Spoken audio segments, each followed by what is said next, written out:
il y a plus de bonheur à donner qu'à... Est-ce que celui qui reçoit est heureux? Combien parmi vous, vous aimez recevoir? Donc quand tu es dans une disposition où tu aimes quand on te donne, ça veut dire que tu reconnais que je suis maudit. Ça veut dire que quand tu es toujours en train de... On te donne. Quand tu dis merci là, ce n'est pas merci. Amen. Tu confirmes que tu es quelqu'un de maudit. Je ne suis pas en train de dire que si on t'aide, il faut refuser. Amen. Mais je suis en train de dire que lorsque tu as cette attitude, il y a des gens ici qui n'aiment pas donner. Mais ils aiment recevoir. Tu veux reconnaître quelqu'un qui est maudit. C'est quelqu'un qui est tout le temps en train de recevoir. C'est comme ça, vous voyez, même dans la fête, tu n'arrives pas à contribuer. Tu arrives, il y a la nourriture, il y a la boisson, on a tout arrangé. On t'a fait le privilège de t'inviter. Mais toi, tu viens à la fête avec des intentions de maudit. Tu as déjà ton fourre-tout, tu as mis le sachet dans le sac, on te sert, tu ne manges pas, tu prends, tu verses dans le sachet, tu prends les boissons, tu caches. C'est compliqué. Et c'est dans l'église, hein. Dans l'église, vous voyez, les chrétiens, ils se battent à cause de la nourriture.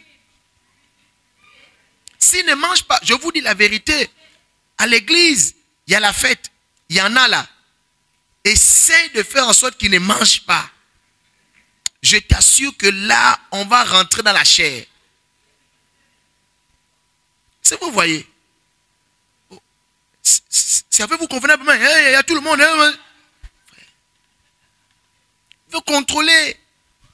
C'est-à-dire que pour lui, il sent que ça c'est un jackpot. Là où j'ai fait 3 jours, je n'ai pas bien mangé là. Donc, c'est vrai, je suis au service, mais il ne faut pas suivre. La personne veut manger jusqu'à... Il n'y a qu'à regarder. Ce n'est pas difficile de reconnaître quelqu'un qui est maudit. Regarde seulement son plat. Qui vous a dit que les menus, le buffet qu'on dresse, on met les entrées, donc les hors d'œuvre, les salades, ainsi de suite, on met tout ça, on met les fruits, on met les plats de résistance. C'est pour vous montrer en fait que il y a une chronologie.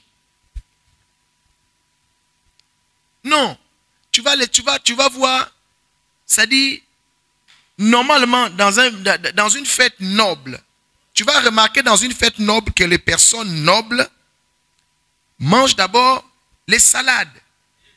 Elles se servent normalement, elles s'asseyent et puis elles discutent et prennent le temps de digérer. Elles ne courent pas.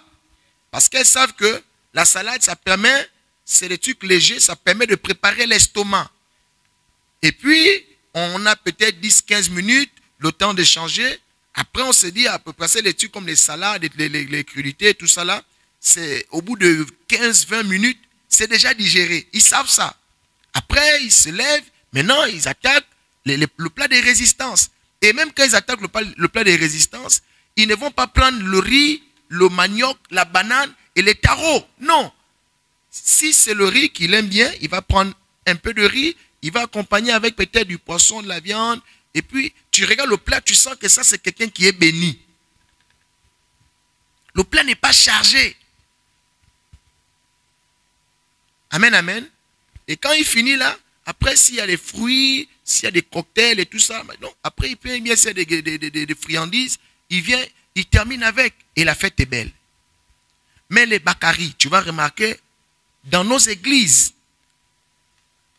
la personne commence, elle va prendre salade, elle va mettre salade avec le riz, elle va mettre le niemboué, les feuilles de manioc, le folon, la viande de brousse. Mais comment, dans un même plat, tu vas mettre et la salade et le plat de résistance? Tu comprends directement que ça c'est un bakari, ça c'est un maudit.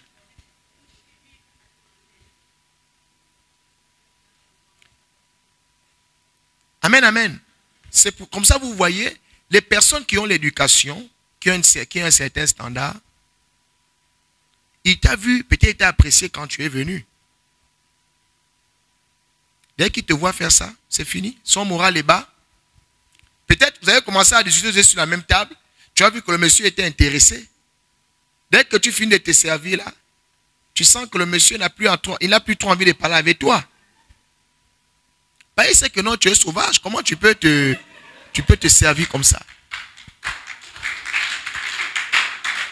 Il faut avoir honte. Il faut avoir honte. On passe avec le coca, tu dis donner. Le monsieur, il t'a vu, tu as commandé le coca. Parce que des personnes éduquées, c'est des personnes qui connaissent. Tu vois? C'est pourquoi il faut être enseigné. Quelqu'un de béni, quelqu'un qui est dans un certain standard, il a des comportements et des habitudes. Si il boit le tonique, il ne va pas demander autre chose. Sauf s'il y a un substitut. S'il veut du tonique indien, s'il n'y a pas du tonique indien, il va demander, il va peut-être proposer du Sprite. Bon, il va voir comment faire et puis peut-être il va dire, bon, donnez-moi du Sprite, vous avez du citron, il va ajouter. S'il n'y a pas, il va dire, non, laissez tomber, je vais foncer avec de l'eau. C'est comme ça que tu reconnais que cette personne est bien éduquée. Ça, c'est quelqu'un qui connaît les choses. Mais le Bakary, il va faire quoi? Vous êtes à table, elle va commencer à demander le coca. Toi, tu dis que bon, elle, c'est le coca. Après, on va dire non, le coca est fini. Elle va dire, vous avez quoi? Est-ce que tu es obligé de mélanger tous ces jus-là? Ça, c'est le comportement de sauvage.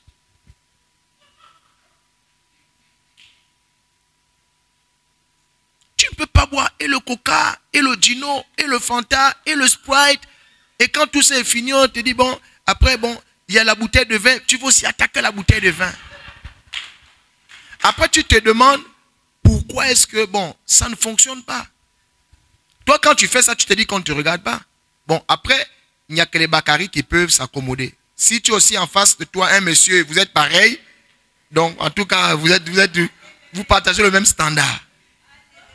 Mais si tu es en face une femme qui est bien éduquée, un homme qui est béni, qui connaît les principes, par politesse, il va continuer à gérer la conversation. Mais quand il parle, c'est fini. Il sait que non, toi, tu es sauvage. Amen, amen. Et tout ceci, vous devez comprendre que c'est des systèmes qui viennent dans la vie de ceux qui ont l'esprit de pauvreté. L'esprit de pauvreté t'amène à avoir un comportement qui te disqualifie. Et tu te dis, je suis rejeté. Mais écoutez, les gens qui sont dans les riches, les bourgeois, la bourgeoisie n'est pas d'abord le fait du matériel. C'est un état d'esprit. Mais quand quelqu'un est déjà embrigadé par l'esprit de la pauvreté, il perd même le standard. Il perd ce qu'on appelle la bonne conduite, les bonnes manières. Qui veut avoir affaire à quelqu'un qui a des mauvaises manières? Amen, amen. Non, toi, tu ne participes pas. Tu ne participes pas. Tu forces pour qu'on te donne le billet. Amen, amen. Mais quand tu arrives, c'est toi qui veux faire les emporter. Moi, je suis ici, je vois qu'on fait les manifs. Il y a des clashs ici, là. On ne s'entend plus à cause d'un morceau de Nike.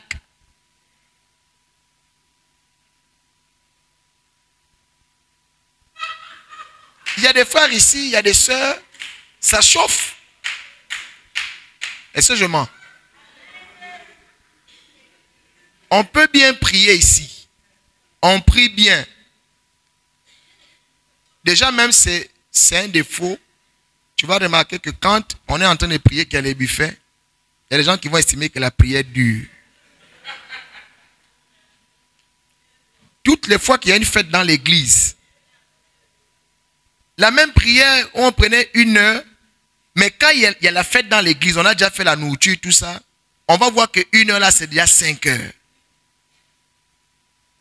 Amen, amen. On a bien prié, on a prié en langue, on était content dans l'esprit. Mais quand on dit maintenant d'aller dans les buffets, bien aimé, il y a les palabres. Parce qu'après, il faut avouer que dans l'église, il y a beaucoup plus de prolétaires que de personnes qui sont bien éduquées. C'est ça ou c'est pas ça? Donc il y a des personnes qui ont besoin d'être rééduquées. Que le Seigneur nous aide. Retrouvez l'intégralité de cette vidéo sur notre chaîne YouTube Onction Ministry TV. Merci de liker, de laisser un commentaire et surtout de vous abonner en activant la cloche de notification.